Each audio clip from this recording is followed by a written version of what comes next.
What's up, everybody? Welcome to a Monday edition. It's going to be a busy edition of Morning Cuppa Hockey presented by Bet365. Open an account with Bet365 today and bet on a huge range of markets. Whatever the moment, it's never ordinary at Bet365. So use our code NATION, NATION, in all caps when you sign up for Bet365. The bets have been pretty hot lately, so stay tuned for our bet of the night later today. Before we get into anything else, we're going to talk about the Rangers. We're going to talk about some Twitter BS rumors that we saw over the weekend that I know Colby has some people that he wants to call out, I think, either by name or just I don't even know, because you were pretty fired up, ready to hop on the show this morning to talk about some things you saw on Twitter over the weekend. So I'm giving you the floor, Mr. Cohen, the second most popular Cohen in sports this morning. Yeah, Steve Cohen with the big splash over the weekend. Wow. Boy, did he play the Yankees hard, which I thought that was pretty funny, but not good for my Phillies. That's for sure. Not good for the fighting Phils to see that. Well, let's start with the NHL stuff over the weekend, because you were dropping stuff into our chat over the weekend. It was a Larry Brooks Insider. It was a Larry Brooks tweet. I don't even know if I dropped the Larry Brooks one in there. That might have been Vic, honestly. I don't think that was me. Regardless, I think people are getting more and more irresponsible with their reporting, and dropping a rumor about Brady Tkachuk when it sounds like it was completely fabricated. I mean, that's just a party foul to me. And everybody has this rush to get their information out there these days. And I just feel like people wanting to be correct has gone by the wayside. Look, people are still going to get things wrong. The information business is a difficult business, but if you have a couple of good sources, like multiple good sources, take your shot. But it happened that there was one that directly, I guess not directly involved me, but did directly involve me over the weekend when it came to BU and a prospect and a guy by the name of Cam Robinson, who I believe he's sort of a web designer for elite prospects. Or I read his Twitter. I was unaware of him, and he tweeted that he's hearing Michael Misa and Boston University have the framework in place for him to play there next season. It'll be interesting to see how NCAA teams handle finalizing and announcing commitments with regards to the CHL. Now, Michael Misa is going to probably be a top 5 pick in the NHL draft this year. Could go as high as number 1, right? I mean, that's how good he is. And what I just found really interesting about this was that when you refer to framework in place, that is saying a deal has been struck. That's a report. That is a report. NIL, because here's the thing: framework for a college team means here's your scholarship. Thanks for coming. But when you imply that there's framework, that means that there's a deal, there's a contract, there's something done, which means NIL is involved. And what Cam doesn't understand, he now knows, is that any deal that would happen would go through me, because I'm the president and I'm the founder of the collective that supports BU hockey. So I just thought it was really interesting. He even DM'd me. Did you talk to him? He DM'd me and said, pretty bold reply to something that's correct. So he messaged me saying my call out was wrong and that I'm being bold when I'm wrong. And I'm like, you're a little over your skis here, buddy, because literally if there was a deal, I'd be the one negotiating it. I'd be the one dealing with it. Literally, I'm not even saying figuratively. I am saying I would be the person on the front lines. It would be my signature. It would be my negotiation with our lawyer. All of these things. It would be our licensing deal. All of these different things. And so I just thought it was so funny. It's now been 3 days. He hasn't removed it. He hasn't issued a correction. He hasn't and that's the part that gets me the most with these people is when you're wrong and you're told you're wrong by the players involved. you then don't say, you know what, I made a mistake, right? Like Larry Brooks puts that out, and all the big time insiders dunk on it, and they're like, there is no truth to this. But where was Larry Brooks issuing his correction? But to Larry's article, column, whatever you want to call it, I don't think Larry posted a report. Like, he was writing a column of like why the Rangers would target Brady Tkachuk. It wasn't like a breaking news. The Rangers are in negotiations with a trade with Ottawa. You know, so like so it was a clickbait headline. It was a column. It's a column. I think that's different than actually putting out. Yeah, but it's a headline you put on Twitter. If you put it on Twitter, it's a headline. Okay. But, so that's I've also seen over the past like 2-3 years, every team talks about going after Brady Tkachuk. It's not something that's uncommon with Brady Tkachuk particularly. I don't know. It wasn't like a breaking news. Rangers are in trade negotiations with Ottawa. Targeting Brady Tkachuk in trade talks in what would be a whopper. Like, I don't know why you're letting it off the hook. That is wildly misleading. That is wildly misleading. And but the Cam thing is, he's saying like this is actually happening. Oh, listen, I'm not saying it's necessarily apples to apples. I'm just saying they're both garbage. You know, and then let's fast forward to Sunday. You're blowing up the group chat on Sunday, and you're like, "Oh my God, don't twist my words. Dylan Larkin is getting traded. Oh no, he's requesting a trade." I'm like, Johnny, the guy who tweeted this has 286 followers, and then you cite somebody who retweeted it, and I'm like, I'm still waiting for anybody credible to enter the picture here. Like, there's no way, shape, or form Dylan Larkin requested a trade. It just didn't happen. This wasn't even the original one. It was like Red Wings Insider first. It was ridiculous and stupid. Like, it's just, look, it's one thing for people that are just clowning on the internet, and then you get people like Johnny who get excited, and then they. But I didn't tweet about it. I just sent it to you guys, and I was like, "What's going on here?" Yeah, because you're moving a mile a minute on your keyboard, and you're not sussing things through.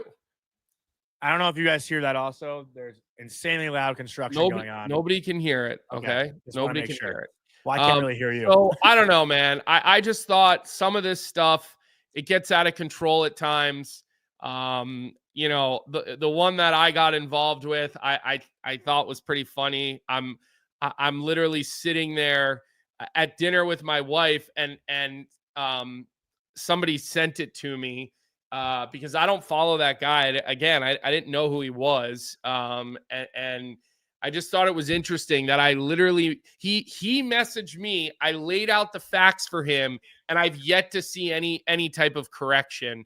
No, Joe, I see your chat. Should we take down Cam Robinson? No, I couldn't care less. Don't lose sleep over it. I'm certainly not. It was annoying because my phone did spend the next few hours blowing up, and people were people were messaging me, "Oh my God, we got this guy coming to BU." And I'm like, listen, of course BU would love him. They would love him. They would love Schaefer. They would love McKenna. They would love all these stars. But the reality is that I'll use a football analogy.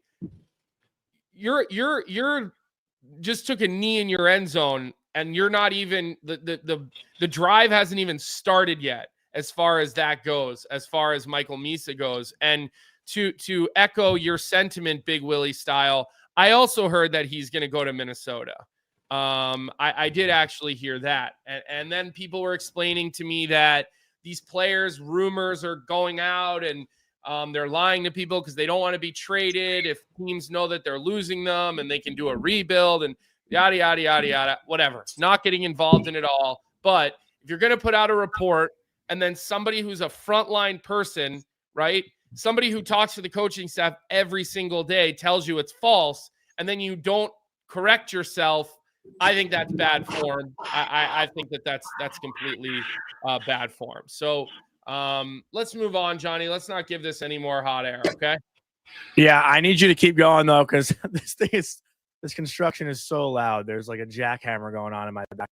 I need to put on to connect my headphones to just so I can hear you a little bit better. Well, look, as we start to move through the show, And we get to your favorite topic, and it's seemingly becoming one of my favorite topics to talk about. You got your Rangers hat on today, obviously. And it's the flaming dumpster fire that is known as the New York Rangers. And when we get into talking about the Rangers, we first have to make sure that we talk about our friends at Proraso, the most complete choice for shaving and beard care. Made in Italy since 1948, Proraso has been a staple of Italian culture, barbershops globally for 4 generations. You can get 15% off at Proraso-USA.com with promo code hockey15. And as you all remember, last year during the playoffs, we had our favorite barber come on a couple of times. I know we've got some big beards that follow our show, especially our guy Jeremiah, always at. He's back to his original picture, by the way. For a while, Jeremiah changed his picture, and it kind of threw me off a little bit. But I'm glad that he's back to his original photo because it just fits better. Well, good job with that read, Colby. I appreciate you stepping in and doing that because I was having a really hard time. I got the headphones in now. We're connected. Can you guys hear me okay? We can hear you. We could always hear you okay. No, we could never hear the noise. Okay, good. So let's get into the Ranger stuff. Obviously, over the weekend on Friday, Jacob Trouba, the whole thing dropped on Friday morning. Our friend of the show, Arthur Staple, was the first one that I saw put it out there that, either a trade was happening or that Jacob Trouba was going to go on waivers at 2:00 on Friday. Obviously, Trouba did not end up going on waivers, which to me would have been the worst thing of all. If they put their captain on waivers, that would have been a total disaster. It's already a disaster as is, but that would have made it 10 times worse. And then around 2:30, 3:00, it's announced that Jacob Trouba is in a trade with the Anaheim Ducks. And from there, I mean, shit just kind of hit the fan. But to me, this was something that needed to happen for both parties. We've seen Jacob Trouba now talk to the media. We've seen both sides come out and talk about it. It was time for the Rangers to move on. And Jacob Trouba, the player, Jacob Trouba, the person, I think it'll be better for him to be in Anaheim. I think it's better for the Rangers as a team, as an organization, with Jacob Trouba now no longer a part of it. But Colby, what were your thoughts originally? Because it was a crazy day Friday, and we're not even talking about the Igor extension yet. It was nuts, everything that went down with the Rangers on Friday. Well, first off, how about we give you some credit for being first to have the return? I'm also never doing that again. That was the most nerve-wracking thing in my life. You were first on the scene for the return. I then proceeded to mess with you and get under your skin pretty good. But look, you thought you had something about 2 weeks ago, which you kind of swung and missed on. Luckily, you didn't go with it. I didn't really swing. I just teased, but yeah. But good for you. Hey, listen, you had a source in the right place, and you used that source. And you beat all the pros. So unfortunately, we're not going to have Frank on with us tomorrow, so we can't ask him how he feels about it. The fact that you scooped our very own Frank Saravalli. But maybe it would be the kind of situation where he'd be proud of you. Maybe he would. I think it was. So let me start with this question, Johnny, because I watched the New York Rangers play hockey yesterday against the Seattle Kraken, as I know you did. Did the New York Rangers look like a better team yesterday without Jacob Trouba? That's just my first question here. Yeah, I mean, listen, yesterday's game was very bizarre. I thought the Rangers controlled the game the entire way. And, they made maybe 4 or 5 mistakes here and there, and those mistakes ended up in the back of their net. I think if the circumstances weren't a team that lost 7 out of their last 9 games, you can look at that game and be like, okay, you know what? That shit happens. We can move on from it. But because the Rangers have lost 7 out of their last 9 and just the cloud over the team right now, which Vinny Trocheck is the one who said that the other night. He said he feels like there's a cloud over this group and has been over this group for the past couple weeks. I think that loss just feels so much worse. And I'm not going to point fingers at the goalies. Sounds like you're making excuses, honestly. I mean, you're sitting here polishing a turd right now. You're like, oh, that's a loss you can live with. Oh, they controlled the game. I think they did, despite if the circumstances weren't what they are right now, that's a loss you can at least find positives in, because the Rangers were much better offensively. I thought they were a much better team, but the way that everything's going right now, as soon as one thing goes wrong, it just spirals into a negative effect. Their defensive urgency was horseshit. Yeah, Ryan Lindgren's been playing terrible. Absolute He's been horrible. horseshit. Yeah.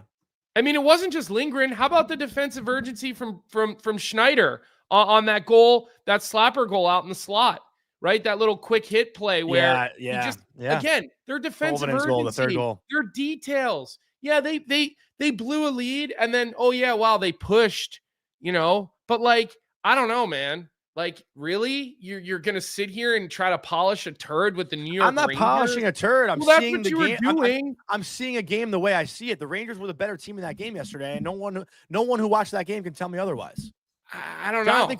Jonathan Quick didn't make the saves he needed to make, but I'm not going to sit here and say that. But isn't Jonathan Quick a part of the team? Yeah, but Jonathan Quick has been outstanding the entire season. Like, that's a game where the Rangers need to defend a little bit better. They let an inch turn into a foot, and then Seattle scores goals. Defensive urgency really plagued this team now for since the opening faceoff of the season? Since the last 4 years. Okay, so why are we sitting here saying like we could find positives in this game? Why are we sitting here saying, like, I asked you a simple question: were they better? Were they a better hockey? And they were better without Jacob They were better. Trouba? The last 2 games, they've been better than they were the 7 previous games before that. They gave up 7 goals. They were better against Pittsburgh. Seattle yesterday. But they were still better yesterday. Like, the question you're asking is now you're like twisting my words, because they were better yesterday. They didn't get dominated yesterday, where the previous 7 games, they looked like they were getting skated out of the building. They were in control of the game yesterday. Seattle just got opportunistic with their chances and scored goals. That's what happened. The Rangers didn't look like they were a step behind. Like, they didn't look like a worse team. You blow a 3-1 lead on home ice on a matinee game. You come completely unraveled in your own zone. Look at how they operated on the 6-on-5, right down to the wire with the empty net goal. I don't know. Like, we're not on the same page. But that's not the question you asked me. You asked me, were they a better team the last 3 games without Jacob Trouba? And the answer to that is yes. They have played better the last 2 games. That's the answer to that question. And they gave up 7 goals. Are they playing good? No. They gave up 7 goals yesterday, and they were a better team without Jacob Trouba. Okay. All right. That's your opinion. That's fine. I think that's a wild statement for a team that just gave up 7 goals to the Seattle Kraken. You're saying the same thing over and over again. It's not changing anything. It doesn't. You have to look at the game for what it was, and the Rangers were completely in control of that game until shit hit the fan with 5 minutes left in the second period. Before that, the Rangers were dominant. And then the third period, they get a couple goals. They grab momentum back. Like, there was maybe a 10-minute span of that game where the Rangers weren't the better team. And the pucks ended up in their own net, and that was it. But for the entirety of the game, which is the question that you asked, the Rangers were better. Okay. It's too bad the results. They gave up the results not what you goals. Not what you want. I'm not going to really sit here and agree with someone who tells me a team looked good when they gave up 7 goals. I have a hard time. That's fine. Because that's not the question. Because that's not the question. That wasn't the question you asked, and now you're changing it again. I'm not changing it. You're telling me they look better, and I'm telling you they didn't. I mean, that's just the reality of the situation. So, all right. So let me ask you. You're the Rangers fan. You're the Rangers guy. Jacob Trouba gets bought out. The knives were coming. Or he gets traded. Sorry, they threatened to put him on waivers. Now there's a million people asking. We already saw Ariel put this in the chat before the show even started. Yeah, are players going to want to come play for Chris Drury? Like, a week ago, it seemed like half the people were angry at Jacob Trouba and half the people were angry at Chris Drury. Where do you sit in all of this? Like, who are you angry at? Who do you side with here? I mean, I wouldn't say I'm angry at Jacob Trouba. Listen, like, the guy came out and said to me, he said the right things. He did what's best for his family, and I hope that most players would do that. If there is room in your contract to do that, you have every right to exercise that. And Chris Drury on his side had every right to exercise what he did this past week. I think both guys, in that sense, though, like, could have went about it in a better way had they just had an open conversation this summer and said, listen, Jake, like, if I'm Chris Drury, listen, Jacob, like, I don't want this to get ugly. If things don't go well this season, like, it's going to get ugly. And I'd rather just trade you now. Would you just be willing to accept the trade this summer so things don't affect the room going into the season? I think knowing what they know now, both guys would have handled it differently. Didn't he try to trade him this summer? And Trouba said, I'm not waiving to go to Detroit. Wasn't that Emily what Kaplan happened? also said there was rumored to be a player on Detroit who wouldn't waive his no move clause, so the trade wouldn't go through on Detroit's end. That was Emily's report on the broadcast on Friday night. Right. Got it. So let's just address Ariel's question really quick. Yeah. Ariel, I do not believe the way Chris Drury is operating will change any player's opinion about coming to the New York Rangers. It's the New York Igor Rangers. Shesterkin just signed an 8-year extension the same day. It's not the New York Chris Drury's. Chris Drury will not live, will not be the general manager for the next 20 years. I mean, the shelf life of these people is really, really short. So I don't think the people who are worried that the way Chris Drury is acting as general manager is going to affect players wanting to come there. I don't think that's true. So look, there's loopholes in the CBA. When you have a no trade clause, you can get put on waivers, and GMs are going to GM, right? Just like agents find loopholes, just like players try to find loopholes. Like, that's the name of the game. Just like people find loopholes with the salary cap, right? Like, put a CBA in place, put a bunch of smart people around the table, and people are going to find loopholes. And I Vic, see your comment again, Ariel. Yeah, the Goudreau situation was not handled well either. Look, here's the reality of the situation. This is a business, right? These guys inherit contracts, and these are all contracts that Chris Drury inherited, correct? Chris Drury was not in charge when Goudreau signed. It was Jeff Gorton, correct? No, I believe Drury actually is the one who signed Goudreau. He was the one who actually inked the Goudreau. We can look that up. Go ahead. Give your opinion, and I'll look it up. I'm not too positive, but I wanted to get Ariel's other comment back up here because Ariel is one of the most loyal listeners to our show, and she's a diehard Islanders fan. And Ariel, I see you complain about the Islanders all the time. You're telling me, I feel like you wish this was your team talking about treating the players this way, because I know that you want changes for the Islanders. Don't you wish Lou would throw a grenade out in the room saying, hey, this isn't good enough, our core players aren't safe here? I know Islander fans want this. I guess the changes that the Rangers are looking to make right now, Islander fans have been begging for years. Yeah, Chris Drury signed. It was Drury that signed Goudreau. To that Trouba deal, he inherited. Here's the reality. The reality is just like a player has the right to say, I'm not waiving my no trade clause. And here's a couple of notable ones. 2019 trade deadline, Sergei Bobrovsky. I'm not waiving my no trade clause. Matt Sundin, 2008. Okay. Toronto Maple Leaf captain. I'm not waiving my no trade clause. 2017, Dion Phaneuf, Ottawa Senators. I'm not waiving my no trade clause. The GM came out and he even said in Ottawa, he said, you know what? I still respect him. He's still going to be part of my team. I went through the reasons why we would like to waive his no trade clause, and he didn't want to do it. As a player, you've earned the no trade clause or the no move clause. But here's the reality. Now, negotiations just got tougher for Chris Drury because players are not going to accept no trade clauses. They're going to say, I want a no move clause. There is a difference, right? So all actions have consequences, and while this will not change people wanting to play for the New York Rangers, it will definitely become a talking point for agents and for free agents when they're doing their deals in New York. It doesn't mean deals won't get done. It just doesn't mean that. But like, the biggest thing that has bothered me about this situation is people saying Jacob Trouba was a bad leader, was this and that. Again, Jacob Trouba earned the no trade clause and a no move clause at one point that turned into a no trade clause. Torrey Krug just did this in St. Louis, said, I'm not going. I'm not going to Philly. And you know what Doug Armstrong said?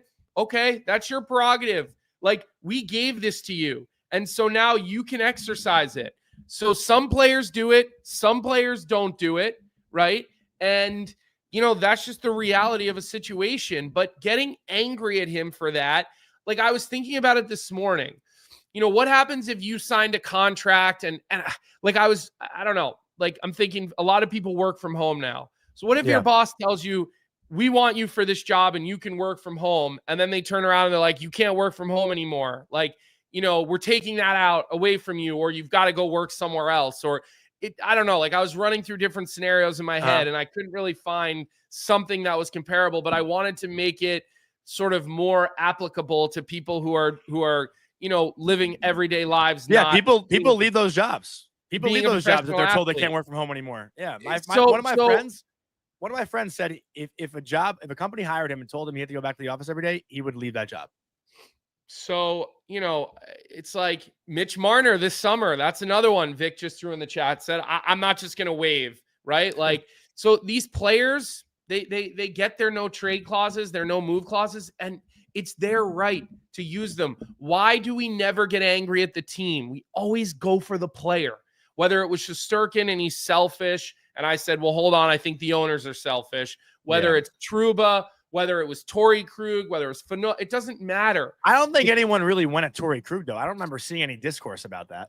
I think Flyers fans were pissed off at Torrey Krug. I don't think Flyers fans were okay with it. Oh, you don't want to come play here? I don't remember it being such a big story like this was. I mean, maybe because nothing like personal about Torrey Krug came out, but this seemed a little bit bigger than that. But I do hope this puts to bed the whole thing where Jacob Trouba was going to just not report if he got traded to a team that was on his list or wasn't on his list. Like that whole part of the story was probably the most ridiculous part. Thinking that he said, if you trade me somewhere that I can legally be traded to with my contract, I'm just not going to show up. Like that was the most ridiculous part of it. And I know New York Marine has talked about that on our show and has kind of come at me about that in the past. So Jeremiah has a comment in the chat. The salary cap has warped the NHL fans' brain. Like, it's true. Like, why when teams are $2 billion a piece, like, why are we talking about these triple hard salary caps? Like, you want to keep your players, sign them to what you're worth, pay a luxury tax. Yeah, you've been saying that for a long time. But let me ask J-Rock, too, about the Torrey Krug thing. Were Blues fans pissed when Torrey Krug didn't want to leave? Like, I don't know the Blues side of those things. J-Rock can speak on behalf of the Blues fans, at least in this chat for right now. But like, again, the Jacob Trouba thing, to me, it's done. It's over with. They made the trade. They got the $8 million contract off their books. That was the biggest thing. And that's the whole addition by subtraction thing that everyone's talking about. And hopefully the Rangers can move on. But let me tell you this, Colby, like they play the Blackhawks tonight. They lose 7-5 last night. If they lose tonight at home to Chicago, it's going to get even uglier. I think it will. Because Chris Drury has said like he wants things to settle in a bit, but he might not be done making moves. And if they lose to the Blackhawks tonight, then maybe the Peter Laviolette thing becomes a conversation. Yeah, that's when I'll have the conversation. They have some cap flexibility now. I think the dumbest thing they could do would be to rush and go spend it. I think being a little patient would be the right thing to do. But at the end of the day, the situation, I think you got to give Drury credit almost because he didn't think the player was playing up to par. He doesn't think he's helping the team. He tried to trade him this summer for a reason. Yep, it created a shitstorm, but ultimately just freed up a big chunk of money that they can now go use to try to make their team better. Hopefully the room, quote unquote, hasn't been lost yet. Hopefully that's not the case. I don't know, like seeing them blow that lead last night I don't know, like say what you want about the game. They blew a 3-1 lead to Seattle on home ice. Yeah. Played better, didn't play better. They blew it. Wasn't the question you asked. So found a way to blow it. So like, I don't know. I really truly believed that the New York Rangers were a good team and they were going to be fine. I really did think that. Like all along, I have been like, they're still in a playoff spot and they have Igor Shesterkin. I have to believe that, between Panarin and I know Lafreniere, was it a power play goal? No, it wasn't a power play. No, it wasn't a power play. 5-on-5. I know he scored last night, so hopefully he gets his game going again because he's been sleepy. Zibanejad has been putting up points the last 4 or 5 games, so he is producing offensively. So I've always been in the camp that this team would be okay. I don't know right now. I don't. I'm the closest to I'm not sure if they're going to get it together that I've ever been with the New York Rangers. Yeah. What did you make of the Igor 8 by 11.5 deal or 11.5 by 8? I think it's a good deal. I mean, I do. I wonder the validity to the reports of what he turned down. Like, because wasn't the report turned down 11. Turned down 11. I thought he turned down 11.7. I thought was he got half a million. 11. So we got $500,000 more per year. Here's the most interesting. Okay, so last thing I want to say about this, and then if you want, we can move on. I saw someone do a breakdown of Jake Ottinger's 8.25 earnings versus Igor's 11.5 earnings. It was a $200,000 a year difference in take home pay between. Farnsey in our chat just said Otter still takes home more. He might be 200,000 more. I can't remember which way it was, but it's a $200,000 delta between 8.25 in Dallas and 11.5 in New York. Makes it harder to win in New York. It really does. Yeah, no, I mean it's hard to win in general in New York. It is. It makes it harder to win in New York because of that right there. Yeah, and listen, that's a reason why people won't want to come play for the Rangers, because of taxes, not because of Chris Drury. Like if anything, that's what I would say is a reason why people would be hesitant to sign with the New York Rangers. Listen, the NHL is a cutthroat business. Okay, it's like we have a guy coming on our show on Wednesday who got bought out by the New York Rangers, who was told somewhere within the ballpark of like 48 hours before he got bought out that he was not being bought out. Literally had a meeting. We're not buying you out. Get yourself ready for training camp. 48 hours later, bought out by the New York Rangers. It's a business, man. It's a business. It's part of it. Good job, Vic, pulling that tweet up. Yeah, so Ottinger's going to take home like a little less, 5.239 versus 5.094. I mean, like, I don't know that math. Yeah, that's crazy. 11.5 versus 8.25, all depending on where you live. That is crazy. So I don't know if you want to say anything else here, Johnny, but we can definitely move on to our next topic here. There was one thing from the Ranger game that I wanted to show you, that I wanted to talk to you about in general as a hockey fan. It actually has nothing to do with the Rangers in particular. It's a play that happened in the game that actually is like a pet peeve of mine that I wanted to get your opinion on as someone who coaches hockey. So the Rangers are killing a 5-on-4 here, and Mika's stick breaks. And when a forward especially, when a forward breaks their stick, even at 5-on-5, Vic, can you just pause it for a second? Even at 5-on-5, when a forward breaks their stick, something that I don't want to say pisses me off, but something that I've always thought about was, why not go to the bench and grab a stick that works? It takes 7 seconds to go to the bench, get a stick, and come back and play defense. Where I see teams, it happened to UMass in a game I was calling last week. They get hemmed in their zone for 30 to 40 seconds because no one knows how to defend when a forward breaks their stick. It's essentially you're one man down. Well, it might as well be a 5-on-3 without a guy without a stick. And let me ask you this. This goal happens yesterday. Because what? Go. When you were playing on a 5-on-3 power play as a hockey player, what was or not even a 5-on-3, excuse me, a 5-on-4. What was the one consistent thing every coach taught you about sticks what and lanes to do? No. You're on the power play. What is the one thing every coach ever taught you to do when a player breaks his stick on the penalty kill? Honestly, off the top of my head, I don't have the answer. Okay, so isolate that player. If whoever has the broken stick, that's who you try to 2-on-1 on a power play. Mm-hmm. Every coach I ever had, from youth hockey all the way up to the NHL, told me that. Go isolate the guy who doesn't have a stick to look to get action at the net. Look, I'm with you. I would just go get a stick. But this is something that's so common in hockey. Your stick. Yeah, this is something that you see happen in every hockey game when someone breaks a stick. No one, I don't think I've ever seen anyone go to the bench and like grab one. It turns into 30 seconds, 40 seconds of the team who has the broken stick being hemmed in their zone. If the puck's in the neutral zone, if it's not the long change, because if it's not the long change, you can get the stick all the way to the end of the bench. That's actually like hovering to the blue line, right inside the blue line, and you can do a quick little like button hook, grab a stick and get out. Yeah. The problem is it was during the long change, so they couldn't do that. Yeah. But you know what I'm saying though? That. Yeah. I have seen that. I don't know.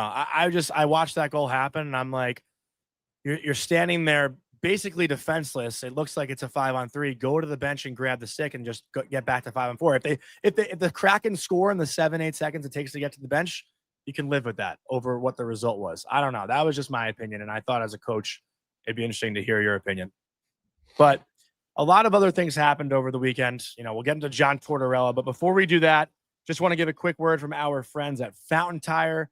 You and your family's safety is important, and Fountain Tire specializes in tire and auto service, and you don't have to settle for a good deal or good customer service because of Fountain Tire. They do both. They'll treat your vehicle like it's their vehicle, and if you need new tires or maybe your engine has a little rattle, stop into Fountain Tire, and they'll sort you out. And right now, you can save up to $225 on a set of 4 select tires, including Goodyear till December 14th. Plus, save another $50 or more on any service of $150 with some restrictions applying. Stop into Fountain Tire or make an appointment. Check out fountaintire.com. And Colby, I know you and I actually feel the same about everything that went down in the Boston-Philadelphia game on Saturday. Was that Saturday afternoon, that game? And you got a lot of Flyers fans coming at you for Michkov, too. He scores 2 goals in that game. They love giving you crap. It seems like Michkov is the new Lafreniere thing, but it's not my people. It's actually Philly people. But let's get into the John Tortorella clip if we can, Vic, if you want to tee that up. Connecting more on that later, maybe with Elliot Friedman. But here is Mason Lohrei going down, and clearly that's a tough call against Philadelphia. And this is Pasternak. So John Tortorella on what he thought was an epidemic of diving. Yeah, let me start. Okay. One thing I teach my team to do is not dive. Maybe I should start teaching them that. The way this has gone here, the way it goes on, maybe I should start teaching them how to dive. It's one of the things we talk about most as a team. We're going to play an honest game. There's no cheating. There's no embarrassing referees. You don't embarrass the referees. And that went on here tonight is just ridiculous. So I'm proud of the way our team played. Did we piss another one away? Yeah. But other people had a little bit to do with that also. I love that, but I don't necessarily agree with it either. Vic and I were talking about it before the show started, and we think that's John Tortorella somewhat calling out the officials, but not really, because he can't. He'll get fined. Like, Colby, you said it too. I don't think either of those clips that we just showed were dives. Like, it's a guy losing an edge, and a guy, maybe a stick happens and he falls over a little bit. I don't think those were dives. The first one, Lohrei blows a tire, which any hockey player knows. You get on your edges like that, and somebody kind of leans on you a little bit, and then you blow a tire. I mean, you are up on your edges. So the Hathaway one was a bad call. That shouldn't have been a penalty, but it certainly wasn't a dive. The other one I thought was actually a penalty. Like, I thought Couturier's stick got under Pasta's blade. And again, Pasta's another guy. He plays on his edges. And the funniest part of it all, the only dives that I actually really saw was Tommy T just wrote it. Was Michkov with Charlie McAvoy. First, the smack on the shins, and he goes down. And then McAvoy comes over and pushes him, and he goes down again, right? So that was the ironic part of the whole thing was that those, to me, were the only dives. Now, give Michkov credit for the way that he's been playing. And even yesterday in the game, the Flyers game, and I watched quite a bit of it, he's all over the puck right now in the offensive zone or entering on a line rush. He is all over the puck. He really is. Like, you can see the kid's beaming with confidence. I love how he goes in and he gets into like a little scrap at the end of the game. The game's already done. They're down by 2 or whatever. So I like seeing him play with that fire in his belly. That's good stuff. But that whole Torts thing to me was he was mad because his team pissed away another game that they should have won. And to me, that's 3-1 lead, right? Or 3-0. Pretty obvious. But again, neither of those plays were dives. Neither of them were dives. And like, I guarantee you, if he watches those back, he probably feels the same way, and probably feels the same way about Michkov diving with the McAvoy stuff. But you're right. I've been catching it from Flyers fans, which is totally fair, because I said Celebrini's a much better player, and I'm staying on that. It doesn't mean Michkov is not a real good player. It doesn't mean Michkov hasn't been probably the most exciting offensive talent since I was like a kid, and probably would say maybe Eric Lindros. Like, I don't think he's in Philadelphia. When has there been Claude Giroux at his peak was pretty damn good. See, I do agree. Claude Giroux was a star player in the National Hockey League. He was an all-star player, but like, I think Michkov has a certain set of skills in the offensive zone that have not been seen in Philadelphia in a very, very long time. I'm just looking at the chat. Hops hunting. Michkov is legit. Might be the best Flyer since Lindros. And no offense to Giroux. And then he goes, "Hey, he's stealing my lines." We both said the same exact thing. Sorry, Hops. How old? Yeah. Give it. How old are you? Good opinion though from Hops. Yeah. I'm curious how old you are, Hops. I wonder if we're similar in age, and maybe we came through Flyers hockey in the same. Look, I grew up a diehard Flyers fan as a kid. My allegiance to the Flyers died when I was an 18-year-old. Yeah, so you're a couple years older than I am. Yeah. So like we grew up watching the same thing. I'll say this though. I was 14 or 15 when Claude Giroux in those years, like 2010, 2011 with Philly. And he was like, at practice, we were trying to be Giroux during those times. Look, Giroux was an all-star player, but yeah. he never was a league, like a top player in the league, like top 5. But I would say this. Claude Giroux is really good in a lot of areas, but he was not this like dominant force in one specific area, in my opinion. That's fair. But like Eric Lindros, he played with balls though. Eric Lindros dominated a hockey game physically, skill. Like I wouldn't call Claude Giroux a franchise player, as I would say. And I just saw somebody drop that in the chat, but now it's gone away because it's the comments are coming in, so frequently. Chef Richard says, Colby, have you had any interactions with Lindros? Was he the asshole that had the reputation for? Eric Lindros came to my birthday party once when I was a kid, really? Because cool. My mom grew up with the Snyder family. My mom and Craig Snyder, who is one of Ed Snyder, the owner and the founder of the Philadelphia Flyers, they grew up together. They went to school together. They dated for years and years and years. I tell my mom all the time, I'm like, Mom, really? Like you chose my dad over a Snyder? Like, what were you thinking? My NHL career probably would have been a lot easier had that happened. But anyways, so Craig Snyder, Colby. Oh, sorry. No, finish your story. Craig Snyder actually brought Eric Lindros to like, maybe my 10th birthday, something like that one year. And like, we have pictures with him and my friends or whatever. And he was great. That was really the only live interaction I had with him. So that's the only thing that I can, that I can really go off of. I just looked up the NHL points leaders in stats from the years 2011-12 to the season 2013-14. So 3 seasons in the NHL, those 3 years. Do you want to know who the top 5 point scorers were combined in those 3 years? He's in there. I know he is. I've seen. Do you want to know the top 5? It's like Crosby. Okay, go ahead. Read it for us, stat man. Number 5, and I sent Vic a screenshot if he can pull it up. I don't know if he can quickly enough, but number 5 is Alexander Ovechkin, 204 games played, 200 points. Number 4, Marty St. Louis, 206 games played, 203 points. Number 3, Evgeny Malkin, 166 games played, 214 points. Insane. Number 2, which is, I think, the most surprising, but like maybe not. We just forget how good this guy was. Phil Kessel, 212 games played, 214 points. And number 1 is Claude. And number 1 is Claude Giroux. This is a 3-year. This is a 3-year period. Over 3 seasons, yeah. Got it. Listen, Giroux was 1, Kessel was 2. Let me tell you something. Crosby was 6 because he was hurt in those years. If you look up 10 years of Giroux, he's still in like the top 10 scorers. But yeah, how many playoff series did he carry his team through? How many Stanley Cup runs? Like, he was part of the one where they lost to Chicago, but he was in the very infancy of his career.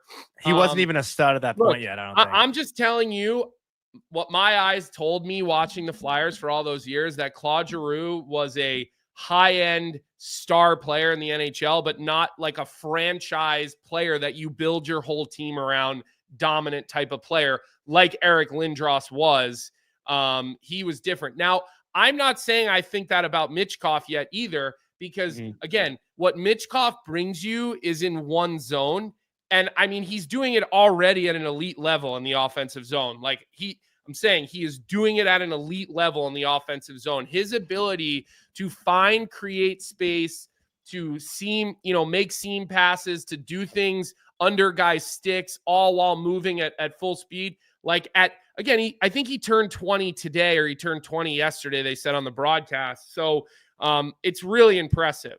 And his transition from the KHL to the NHL has been, who has done it that well in the last number of years? I know Kaprizov did it, but he was a little bit older, right? So give the guy all the credit in the world.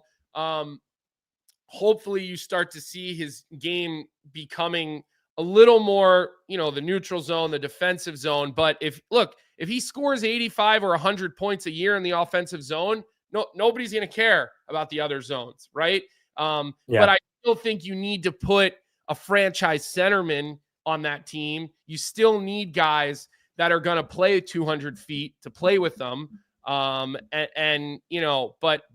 he has been, offensively, you can see the gifts that the kid possesses. Yeah, no, 1,000%. And to switch gears a little bit, I think we have to talk about the Buffalo Sabres and Kevin Adams' comments over the weekend. I didn't buy too much into it. I wasn't searching Buffalo Sabres discourse, but now that the Sabres have lost 6 games in a row and they play tonight against Detroit, it's literally the Buffalo Detroit toilet bowl game, or whatever you want to call it, between these two teams. Kevin Adams says, what was the exact line, Vic? I think we have it. It was taxes and palm trees are the reasons why we're not good. He essentially blamed his own city for the reason why Buffalo is struggling, which to me feels just very out of touch. Blaming your own city to be the reason why you guys have struggled and why people don't want to come there. And I just think it's very bad taste. But Buffalo, man, what else can you say about this team? I know there were fire Kevin chants going on in the last game. At what point is this whole charade just done? I don't know how. Are we there? Are we there? I don't know how Kevin Adams has a job. I really don't. Be there. I want to know who he has, blackmail photos of in the organization, because it's just going nowhere. It's going nowhere quickly. They've had high draft choices. Somebody actually put this out the other day, and I kind of laughed at it. I saw it, and they were like, the Sabres had Eichel, Hagel, Reinhart. It was a list of all the guys that they've gotten rid of in the last 4 or 5 years. Was O'Reilly on that? You saw it too, or are you just throwing that? Well, no, he was on that team. He was on that team. And you're like, wow. You're like, they actually had some pretty good pieces. But Montour. Look, the Blackhawks parted with Brandon Hagel too, and man, that guy has flourished in Tampa Bay, and well deserved to make the Canadian Four Nations team too. I don't see that as a John Cooper pick. That guy deserves to be there the way that he plays. But listen, how much longer is Kevin Adams going to last as general manager? I can't believe it's much longer. And I believe there was a quote. It keeps popping up. It was in 2011 where it said, starting today, the Buffalo Sabres' #1 priority is winning a Stanley Cup. And that was literally the last time they had made the playoffs, and haven't made the playoffs since that tweet was put out. And I believe that was Kevin Adams who said that quote. So it's a disaster. I feel bad for Sabres fans, I feel bad for Sabres fans, man. I know I have a lot of friends who do root for Buffalo, and it's an absolute nightmare. I cannot imagine rooting for that team. Seriously, I can't. But yeah, I don't really know what else to say about the Sabres, to be fully honest. I just thought that Kevin Adams comment was ridiculous. Didn't you think the Sabres were going to be a playoff team? Didn't you have them in your playoff prediction pool? No. Okay. I did not. I said it 2 years ago, but not this year. I get. Who is the team you were willing to give your organs up for? That was Ottawa, and that was last year. Right. Okay. I don't think I had one of those this year. I said this year I accidentally put $1,000 on Utah. I meant to put 100, and I said the Kraken would make the playoffs. Those are my two. Do you think Utah is going to make the playoffs? No. Okay. Seattle? Maybe. I don't know. I'm not out on Seattle yet. Like the West Conference to me is still a little bizarre. Where are they right now? Let me just check the wild card spots here. Seattle is they're just 3 points back of Colorado for the second wild card team. I don't know. Those 8 teams look pretty set though. Like it's Minnesota, Winnipeg, Dallas in the Central, and then Vegas, LA, Vancouver in the Pacific, and the 2 wildcard teams are Edmonton and Colorado. I think those are the 8 teams that make the playoffs.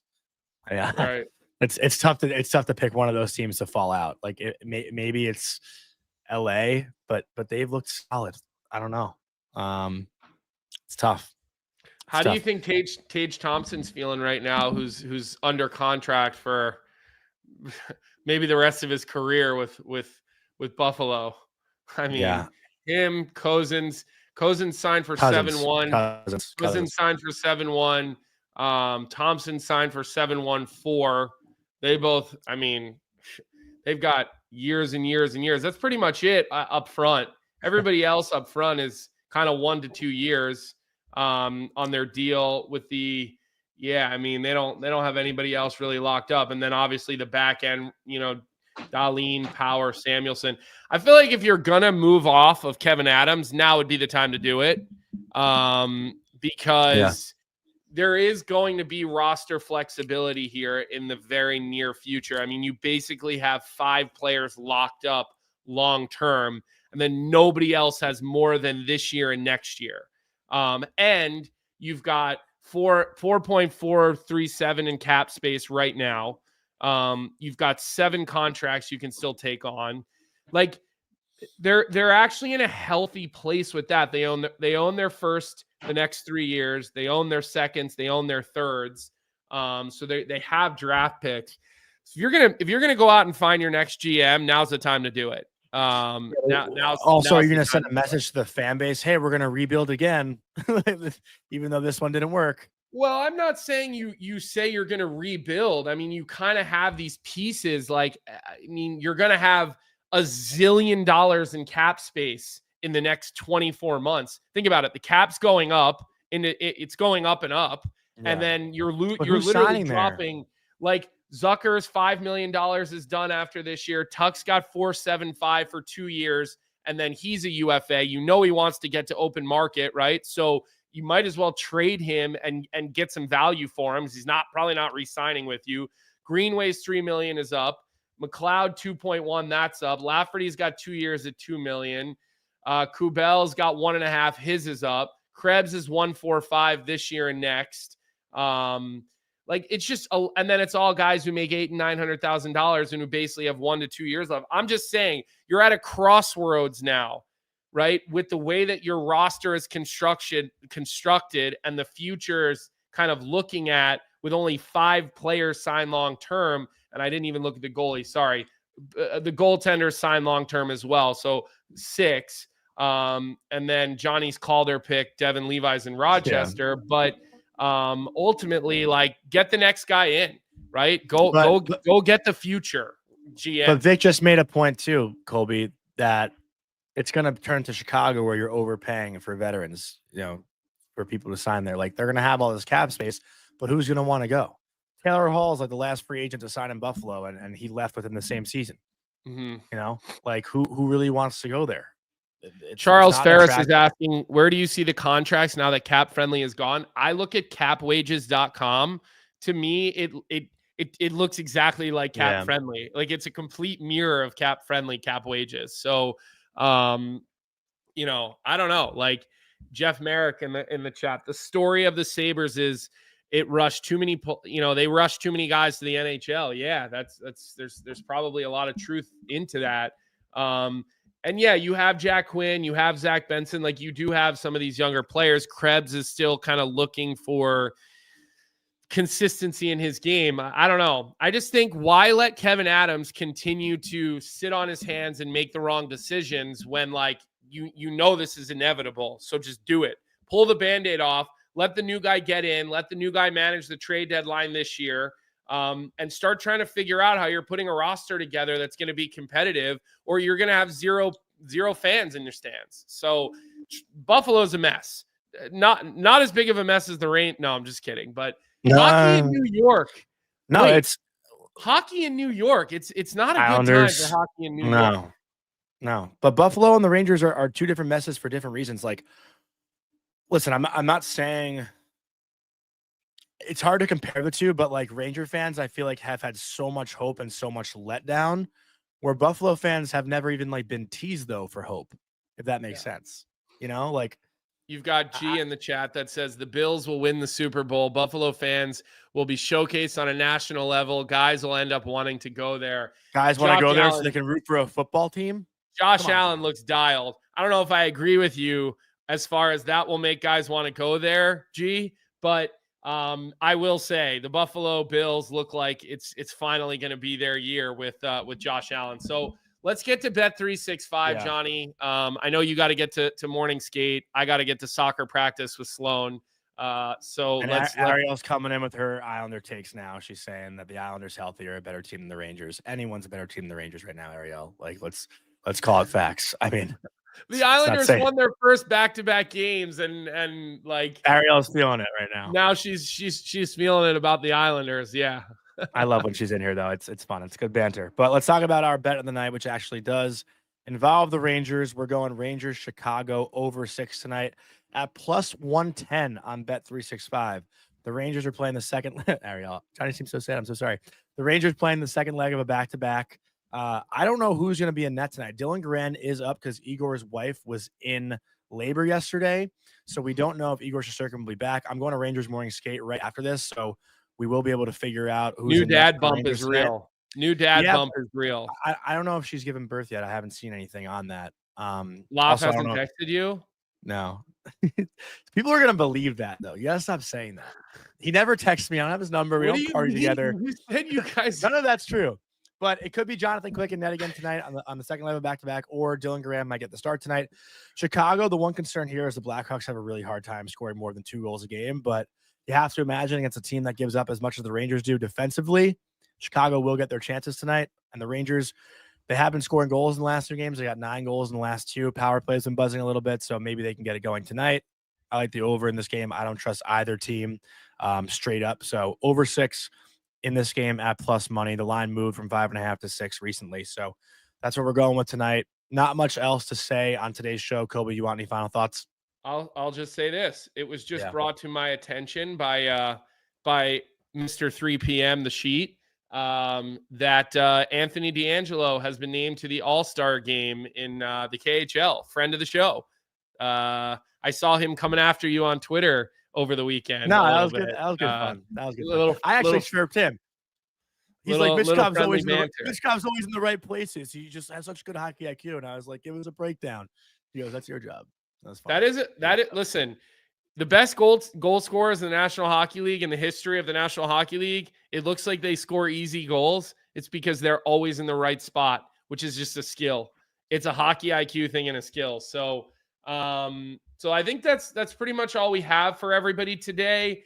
As always, I will tell you guys, don't forget to like the episode.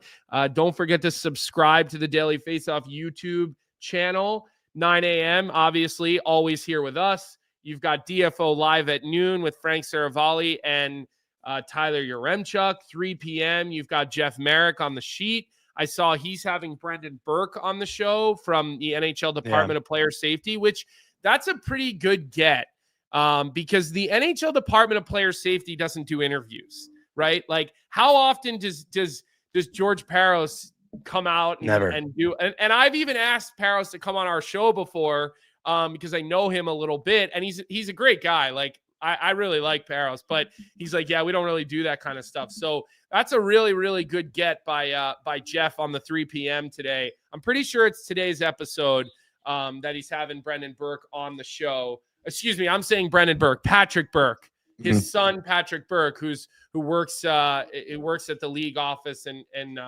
in player safety. So that'll be today at 3 p.m.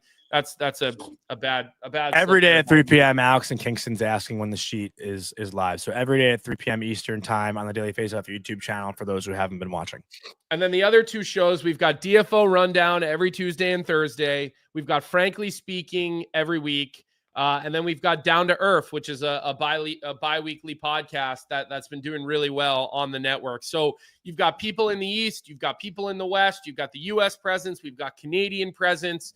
It's a good lineup that we are bringing to you guys every day on the Daily Faceoff YouTube. Yeah. I will be sitting in for Frank Saravalli today and tomorrow on Daily Faceoff Live. He's at the Board of Governors meetings, so not missing that trip to go down to Florida and get a little bit of sun for our guy, Frank Saravalli. So we will not have him on the show tomorrow, unfortunately. We do have a really good surprise guest on Wednesday, a first-time guest on Wednesday's show. He's going to announce some big news tomorrow. We're not going to say who he is, but he's got big news he's announcing tomorrow. And then Wednesday, he's going to join us on our show to talk about it. And we'll have to ask him about some other hot topics around the NHL. It is not Alex Vlasic, New York Marine. He has no big news because he signed his big contract in the offseason. So give us a like, hit us with a subscribe. Johnny, I don't think you have anything else to add, although I know you love to put your finger up at me when I'm doing the outro. Yeah. You always have to say something at the end. Because you never cut me off before. Why don't you you never go cut me ahead? off on this show. Cut me off for the first 55 minutes of the show, but in the last 2 minutes when I'm wrapping the show, you just annoy me when you do it. So why don't you say what you have to say, and then you say goodbye to everyone and take us out for the day. Well, I was just going to add that we probably have Pat Maroon, friend of the show, who comes on once a week on our show tomorrow, fresh off playing the Rangers tonight. And I know there's been a lot of Rangers talk on this show. We have a lot of Rangers listeners. So if you want firsthand experience from an NHL player who plays against them, we'll probably get that tomorrow morning on the show. Hopefully they lose tonight, though, so I don't have to hear it from Pat. Are you and Pat going out? If the Blackhawks beat the Rangers tonight, Pat's going to give me so much shit on the show tomorrow. Are you guys going to go out or something after the game? Like, what are the plans? No, I think he's actually seeing his son because his son plays for Long Island Gulls. So I think Pat has some family out here, which is nice. And I got a long day tomorrow. I'm driving out to Boston after the show tomorrow to do the BU versus UMass game on Wednesday. So it's a long week for me as well. That's a Nesson game, right? Nesson game on Wednesday night. Yeah. And that'll be ESPN Plus too. So you guys can catch Johnny doing that game on Wednesday night. UMass absolutely spanked BU on Saturday, like spanked 4-0. Yeah. Tough game. Yeah. Tough game. It was actually not a great game, in my opinion, for either team. Like it just wasn't a great hockey game, but UMass, they took care of their power play. Their power play has been really good this year. UMass. Yeah. Really. Kenny really Connors, good. first goal of the year. Big goal for Kenny Connors. Yeah. But now you wrap up the show because you took the floor back. Well, as always. The other thing I'm going to tell you to keep an eye out for is Johnny's social media tonight, because if the New York Rangers lose, you're probably going to see him sit in the dark on his balcony and do one of those Lonely Boy videos that he did for us a couple of weeks ago. So that's another thing to keep an eye out for. As always, we appreciate you. You got plenty of other things you could be doing on a Monday morning, but you're here with us. We love you. We appreciate you. As always, the banner in the chat was great. DFO live at noon, the sheet at 3. We'll see everybody back here at 9 a.m. tomorrow. What's up, hockey fans? If you enjoyed that video, then you need to be hitting the subscribe button right here at Daily Faceoff. Exclusive interviews and analysis from our hockey insider Frank Saravalli, fantasy updates from Brock Sagan, and a daily live show at noon Eastern, Monday through Friday. You don't want to miss any of the fantastic content, so hit that subscribe button.